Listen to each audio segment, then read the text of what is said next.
1 Pedro, capítulo 2, versículo 9. Louvado seja Deus. Bendito és o nome do Senhor. 1 Pedro, capítulo 2, versículo 9, diz assim: Vós, porém, sois raça eleita, sacerdócio real, nação santa, povo de propriedade exclusiva de Deus, a fim de proclamardes as virtudes daquele que vos chamou das trevas para a sua maravilhosa luz. Podem se assentar em nome de Jesus.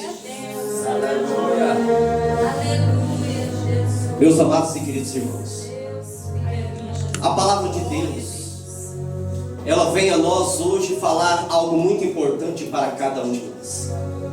O Senhor nos escolheu, e no momento que Ele nos escolheu, Ele se dirigiu a nós uma promessa e uma satisfação de grandeza real sobre nossas vidas. Ele nos chamou de uma geração eleita, sacerdócio real. E quando nós começamos a meditar a palavra de Deus, nós começamos a compreender o verdadeiro sentido da promessa de Deus sobre nossas vidas. No mundo em que vivemos hoje, nós podemos observar que a maioria das pessoas ainda não conseguiram compreender a palavra de Deus. Mas, pastor Leandro, por que não conseguiram compreender?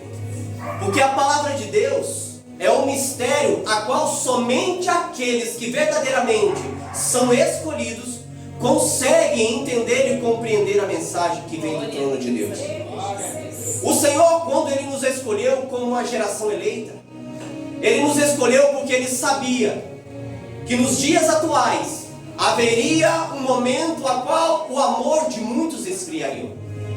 Se hoje nós andarmos sobre a plenitude dessa terra, nós iremos enxergar que nos quatro cantos desse mundo, o amor de muitos se esfriará. A maioria das pessoas não tem mais o prazer de servir a Deus, não tem mais o desejo de adorar ao Senhor em espírito e verdade. Aleluia. Sabe por quê? Porque a maioria deles foram contaminados, e a Bíblia fala que eles foram contaminados através das potestades desse mundo. Esses tempos atrás nós trouxemos um ensino da palavra de Deus ali na igreja, e ensinamos sobre o verdadeiro sentido das potestades sobre a face dessa terra. As potestades, elas têm o intuito de influenciar as pessoas. Pastor Leandro, de que forma que ela tem o intuito de influenciar? As potestades têm o intuito de influenciar as pessoas no esporte, no meio de comunicação, no jornalismo, através da mídia, através das redes sociais. O que tem hoje de homens e mulheres nas redes sociais, se declarando como homens e mulheres de Deus, mas profanando a palavra de Deus, prostituindo a palavra do Senhor, com mentiras e falsidades, não está escrito. Hoje em dia, há uma prostituição tão grande, as pessoas estão brincando de falar em línguas nas redes sociais. Se você curtir aí, meu irmão, fulano de tal, eu tenho a autoridade de mover os pauzinhos com Deus aqui, e eu vou falar para Deus dar essa bênção que você está precisando. Irmãos, aonde que essa nação, a qual se prostituiu, é uma geração eleita? Não é. A geração eleita é aquela geração que verdadeiramente adora o Senhor. É aquela que dobra os seus joelhos em espírito e em verdade e entrega suas necessidades ao Senhor. A Bíblia fala que Deus ordenou para o profeta Jeremias ir até a casa do oleiro. E naquele momento que Jeremias se direcionou à casa do oleiro, o interessante é que Jeremias, ele tinha um ouvido atento ao ouvir a voz do Senhor. E ao adentrar na casa do oleiro, ele se sentou e começou a observar o oleiro trabalhar. O oleiro ali começou a movimentar a roda com seus pés, E a roda de cima começou a girar. Ele colocou o barro sobre a roda e começou a moldar. E o interessante é que a Bíblia fala que no momento em que o oleiro estava moldando o vaso, ele tinha o poder e a autoridade de formar o vaso da proporção e da forma exata a qual ele queria. Sabe o que o Senhor revela através da sua palavra no início desta noite? É que muitas das vezes quando nós levantamos a mão e confessamos que Jesus é o nosso Senhor e Salvador, nós dizemos a Ele uma grande mentira: Senhor, faça de mim um vaso novo. Senhor, me transforma.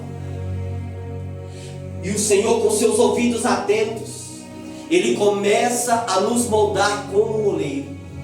Aí de repente, quando o Senhor começa a nos moldar, para nos encher, para nos entregar dons, para nos dar um ministério sacerdotal sobre a face dessa terra, muitos de nós começamos a murmurar, começamos a reclamar: mas está difícil demais servir a Deus. Senhor, por que eu estou passando por isso? Senhor, por que essa enfermidade não sai da minha vida, da minha carne? Eu tenho orado tanto, tenho jejuado, tenho clamado tanto. Irmãos, nós temos que vigiar e orar. Quando nós fizemos um compromisso com o Senhor, estendemos as nossas mãos e declaramos que Ele escrevesse o nosso nome no livro da vida, nós declaramos um sacerdócio real. Nós declaramos que somos filhos de Deus. Nós declaramos que somos uma geração eleita sobre a face dessa terra.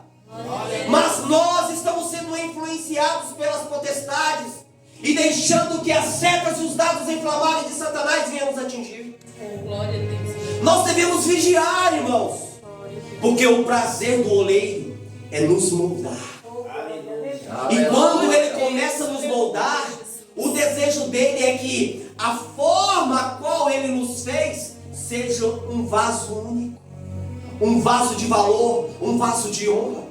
Não seja um vaso qualquer, como um copo descartável que todo mundo pode beber a água e jogar o copo fora, mas não, um vaso eleito, um vaso a qual ele se coloca sobre a mesa e todos podem admirar a unção e o poder de Deus sobre a vida dele. Aleluia.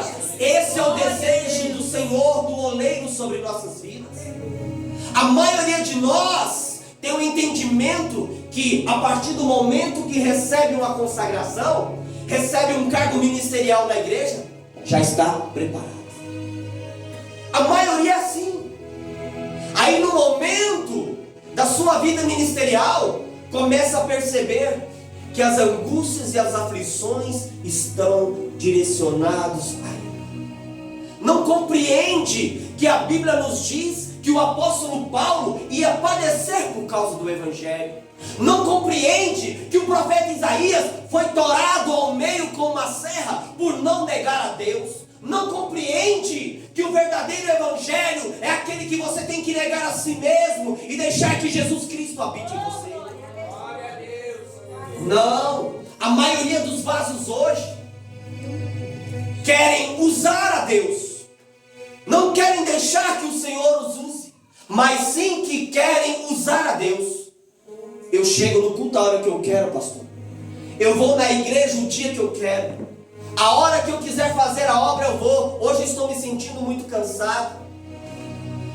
Será que essas pessoas conseguiriam passar pelas provas a qual o apóstolo Paulo passou?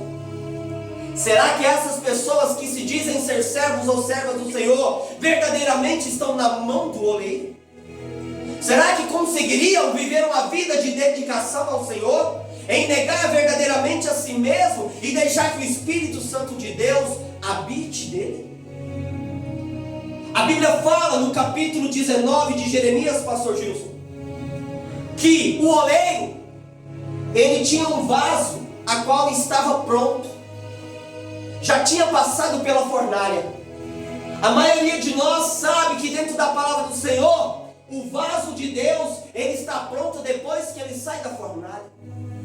Ele fica ali descansando na temperatura ideal para que ele possa ser usado. E a Bíblia diz que no capítulo 19, esse vaso já estava pronto. Não estava mais na mão do oleiro. Porque se estivesse na mão do oleiro, ele poderia quebrar e fazê-lo de novo, porque o vaso ainda não estava temperado na fornalha. E a Bíblia diz que no capítulo 19, o oleiro pegou o vaso e jogou no chão e quebrou. Jogou fora. Muitos de nós que estamos declarando que Jesus Cristo é o nosso Senhor, mas estamos fazendo a obra de Deus relaxadamente, está como este vaso que se diz pronto, mas que o oleiro jogou fora e quebrou, e o Senhor nunca mais o aproveitará. A Bíblia diz que o Senhor rejeitará a muitos que hoje confessam o nome do Senhor, mas não vivem com suas vidas íntegras diante de Deus. Eu ensino lá na igreja uma coisa muito séria. Eu falo, irmãos, pare de olhar para as pessoas pelo dom que ela tem. Dom não traz salvação. Dom não traz libertação. O que traz a libertação é a intimidade que a pessoa tem com o Senhor. Glória a Deus. A Bíblia diz em Mateus capítulo 7, lá em Apocalipse: Senhor, não profetizamos nós em teu nome não expulsamos demônios, em teu nome não fizemos muitos milagres. E o Senhor Jesus Cristo dirá abertamente diante de toda a nação: nunca te conheci. Apartai-vos de mim, vós que praticais a iniquidade. Irmãos, hoje em dia existe uma geração que aonde for, pastor, eu vivo da obra missionária, pastor, eu vivo pela fé, e eu sempre estou pedindo uma oferta para os irmãos, e eu posso ir aí se os irmãos me oferecerem uma oferta generosa de R$300, R$500, R$1.000, R$2.000. Por acaso Deus que nós servimos faz barganha com alguém? Por acaso Deus que nós servimos aceita um homem ou uma mulher negociar com ele? Porque a Bíblia diz que quando essa pessoa foi no dia do juízo final gesticular com o Senhor, barganhar com ele, Jesus só disse uma única coisa: eu nunca te conheci. Igreja, quando Jesus diz eu nunca te conheci, apartai-vos de mim, vós que praticais a iniquidade, é uma pessoa que há anos viveu dentro da casa do Senhor, é uma pessoa que a vida inteira passou a servir a Deus, mas passou a servir a Deus de forma indigna, uma pessoa que serviu a Deus de forma relaxadamente, uma pessoa que de certa forma queria barganhar com Deus, e o Senhor não aceita. Ou é sim, sim, ou não, não. O que passar disso vem do maligno. E hoje em dia muitas pessoas dentro da casa de Deus estão brincando com o oleiro, está brincando com o seu Senhor, com o seu Deus. Uma preguiça espiritual, não tem um desejo de orar, não tem um desejo de jejuar, chama para evangelizar, coloca 1001 problemas e dificuldades. Ah, que o meu filho está assim, ah, que não sei o quê. Eu observo que se o Senhor chegar ao ponto de ouvir essas reclamações e responder para aquela pessoa: ah, você não vai evangelizar porque o seu filho está com febre? Você não vai evangelizar porque você está com dor de cabeça? Você não vai evangelizar porque você está cansado por causa do seu serviço? Beleza. A partir de hoje eu tiro tudo de você. Não tenho o que você reclamar para você fazer a minha vontade agora. Será que nós serviríamos a Deus se Ele tirasse de nós todas as nossas dificuldades, todas as nossas angústias e aflições de todos os dias? Nós devemos parar de querer olhar para o oleiro e dizer que já está pronto. Nós devemos olhar para o oleiro e dizer: Senhor, me coloca novamente na fornalha, me faça de novo, pois eu quero te servir em espírito e em verdade. Aleluia. É dessa forma que nós devemos nos encontrar diante do Senhor. Mas não, Jesus é amor. O amor que muitos estão entendendo é o amor que perdoa tudo e põe debaixo do tapete todo o pecado e toda imundícia. O amor que o Senhor Jesus Cristo nos oferece é um amor a qual, se você verdadeiramente renunciar todas as obras da carne, que são 16, e viver pelos frutos do Espírito, que são 9, o amor de Deus reinará na tua vida. Aleluia. O compromisso dele, a palavra dele será fiel diante da tua vida. Praga nenhuma chegará à tua tenda, nada irá lhe atingir, pois somente com os teus olhos contemplarás e verás o castigo do ímpio. Mas nós, hoje em dia, queremos servir a Deus de uma forma que nós entendemos ser o certo, e não aquilo que o Espírito Santo diz ser o certo. Porque a minha Bíblia diz que quem nos convence do pecado é o Espírito Santo de Deus, o Consolador. Mas nós queremos ser mais do que o Espírito Santo, pastor Gilson. Nós queremos dizer aquilo que é certo e o que é errado. Nós não queremos que a palavra de Deus venha nos confrontar. Nós não queremos que a palavra de Deus venha nos moldar.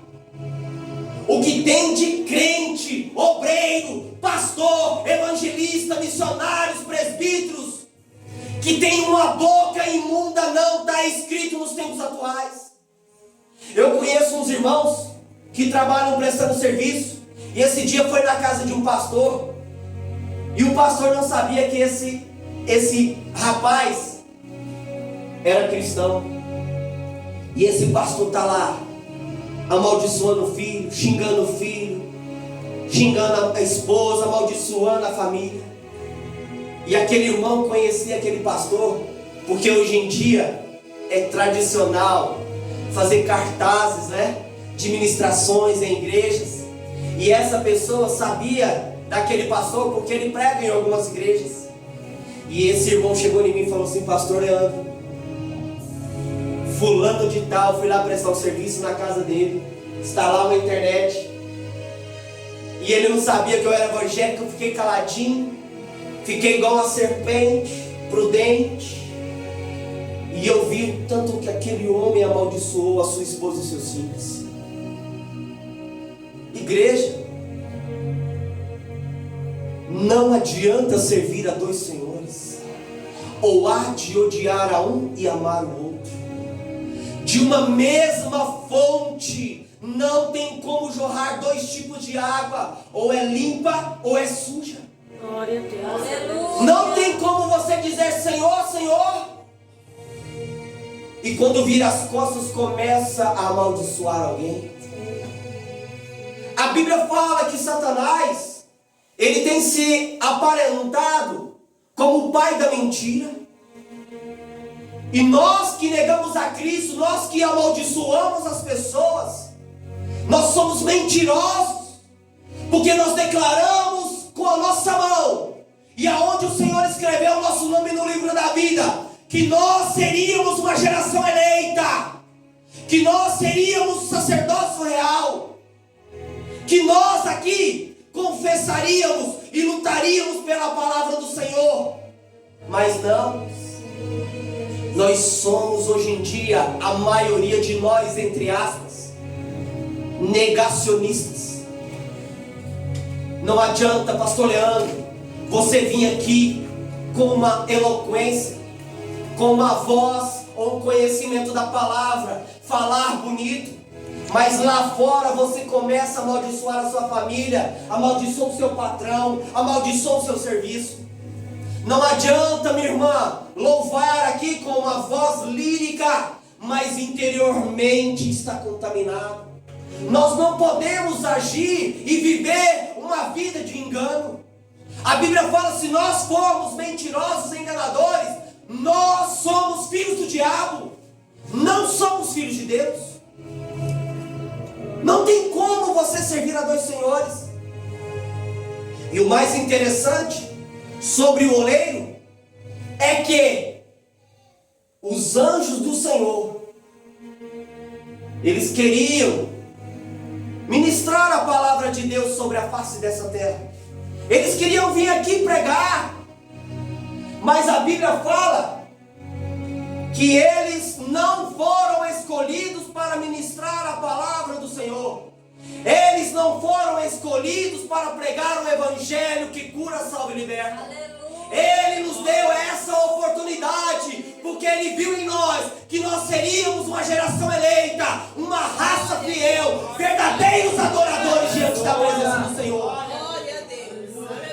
E nós não podemos negar a Deus, nós não podemos negar aquilo que Ele nos entregou, porque se os anjos de Deus viessem sobre a terra pregar o evangelho, uma coisa eu tenho uma grande certeza: se um dos anjos de Deus viesse até a mim, pregar para mim e falasse para mim: aceita Jesus Cristo como o seu único Senhor e Salvador, eu desci do céu, vim com minhas asas até o teu encontro, e eu disser: não quero agora. O que tem de pessoa dizendo: eu não quero ser crente agora, eu não quero servir a esse Deus agora, eu sei que Ele é bom, mas agora não, eu vou curtir um pouco mais a minha vida, eu vou aproveitar nas boates, eu vou aproveitar nos motéis, eu vou aproveitar no mundão, nas drogas, na bebida, depois eu vou. A Bíblia fala que se nós tivermos essa oportunidade, nos meus olhos espirituais, eu imagino que o anjo do Senhor desceria a espada em mim. Porque a Bíblia fala que os anjos não têm aquilo que nós temos: alma. Eles têm o espírito, o fôlego de vida, mas a alma que o Senhor nos deu, eles não têm. A alma nos traz o sentimento, a alma nos traz o desejo de adorar a esse Deus. A alma nos dá a convicção da verdadeira promessa do Senhor. A Bíblia fala, no Novo Testamento, Jesus disse: bem-aventurado aqueles que não viram, mas creram. Nós não vimos Jesus, não andamos com Jesus, mas nós cremos. E por isso somos bem-aventurados, somos felizes. Aleluia. Por isso eu digo para cada um dos irmãos que estão aqui nessa noite: tem um desejo de se entregar na mão do oleiro, tem um desejo de pedir para que o Senhor te molde, mas no momento que Ele estiver te moldando, não reclame, em tudo dê graça, em tudo louve ao Senhor, porque bendito és o teu nome. Não seja como esses hipócritas que vêm até vós disfarçados de ovelhas, mas interiormente são lobos devoradores. Querem fazer uma barganha com os irmãos ou com o anjo da igreja. Não sejamos assim. Sejamos como a igreja de Filadélfia, verdadeiros adoradores. Uma igreja pequena, mas alicerçada na palavra de Deus. Uma igreja que verdadeiramente não deixava se corromper com outro tipo de evangelho, não deixava se corromper com fábulas, com engano, mas se deixavam se convencer pela palavra revelada pelo Espírito Santo de Deus. Igreja, devemos ser adoradores. Eu digo para cada um de vós que estás aqui nessa noite: tudo aquilo que você faz para Deus é pouco. Tudo o que você faz para Deus é pouco. E o Senhor vai provar através da revelação da palavra nessa noite. Muitos aqui, quando acorda, não agradece pela vida, pelo sopro de fôlego de vida. Muitos aqui, quando bebe água, não agradece. Quando comem um alimento, não agradece. Quando está trabalhando, não agradece. Quando chega na tua casa, não agradece. Quando vai deitar, não agradece. Nós não devemos ser esse tipo de pessoas. A Bíblia diz que o verdadeiro adorador, ele se alegra, ele se agrada em todas as circunstâncias diante do Senhor na face dessa terra. Glória a Deus. Irmãos, imagina você. Muitos aqui às vezes não têm esse pensamento, mas eu quero compartilhar com os irmãos. Será que alguém aqui tem a coragem de apanhar como Jesus Cristo apanhou? Ou você acha que ele apanhou igual esse cintinho, esse chinelinho que a sua mãe e seu pai te dá, essa varinha de goiaba que você levou? Irmãos, eu fui estudar profundamente a forma a qual o Senhor Jesus Cristo foi torturado antes de ser crucificado. Irmãos, são poucos, e olha lá, quem conseguiria passar pelo que ele passou. A Bíblia diz, pastor Gilson, que nem a cruz que ele carregou era dele. Era uma cruz maior e mais pesada, pela proporção do corpo e da estatura e da altura dele. Você tem a noção do que é você passar o dia inteiro apanhando, sendo chicoteado, parte do teu corpo ser dilacerado, e nem um remédio, nem um remedinho para dor. Hoje em dia tá tendo uns crentes aí que não pode ter uma cólica de rim, chega lá no UPA, leva um coquetel de injeção. Ai, graças a Deus, agora eu estou bem. Irmãos, eu preparo a noiva de Cristo de uma forma muito dura lá na igreja. E esses dias no culto de ensino, o pastor Gilson, eu disse para eles: igreja, vocês estão preparados? Porque o Senhor vai vir buscar uma geração eleita. Pastor, eu estou. Eu creio, pastor. Falei, beleza. Vamos para a prova dos 9? Imagina agora uma mesa. E você e sua família e seus filhos estão almoçando. De repente entra ali 2, 3 ladrões e começa a bater na sua esposa, nos seus filhos. Começa a cortar o dedo, torar a orelha e falando para você: negue a Jesus e eu paro de torturar os teus filhos e tua esposa. Você teria coragem de negar a Cristo nesse momento, vendo a tua família sendo torturada? Ficar em silêncio. Me prova na Bíblia aonde que Jesus falou que você não seria perseguido. Me prova na Bíblia aonde que Jesus falou que você não seria torturado por causa da palavra dele.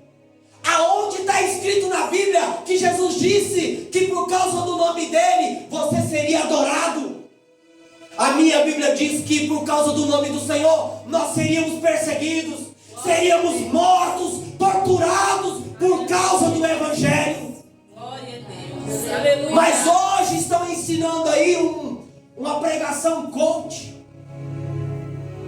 prosperidade material. O meu Jesus disse: não acumuleis tesouros sobre a face dessa terra, aonde a ferrugem corrói, aonde ladrões nem entram e nem roubam. Acumulais tesouros no céu, onde nem a traça e a ferrugem corrói, aonde ladrões nem entram e nem roubam. Não. Eu sou um homem abençoado, pastor Gilson, porque eu tenho minha caminhonete zero. A cada 2 anos eu troco de caminhonete. Eu tenho minha casa, meu apartamento. Pastor Gilson, todo final de ano eu pego a minha família e tiro férias. O que tem de pastores aí tirando férias? Aí eu vou tirar férias na praia. Aí eu preciso. Eu tenho reunião com muitos pastores, viu? E eu desço a lenha neles. Eu desço a lenha. Eu preciso descansar, pastor. Minha cabeça tá cheia de tanto problema de irmão, de irmã. Rapaz, aonde que Jesus tirou férias? A minha Bíblia diz que Jesus ia de uma cidade para outra a pé pregar o evangelho. Não, eu só vou se me buscar lá no aeroporto de caminhonete, não sei o que lá. Eu quero um quarto, toalhas brancas, coquetel de frutas. Eu quero uma mesa posta. A minha Bíblia diz que você já recebeu o teu galardão aqui na terra. Glória a Deus. Diante do Senhor, a minha Bíblia diz que você é pobre e miserável. O verdadeiro evangelho é aquele quando você se entrega na mão do oleiro e pede para ele te fazer da forma que ele quer. Aleluia, Jesus. Glória a Deus. Agradeço a minha oportunidade em nome de Jesus Cristo.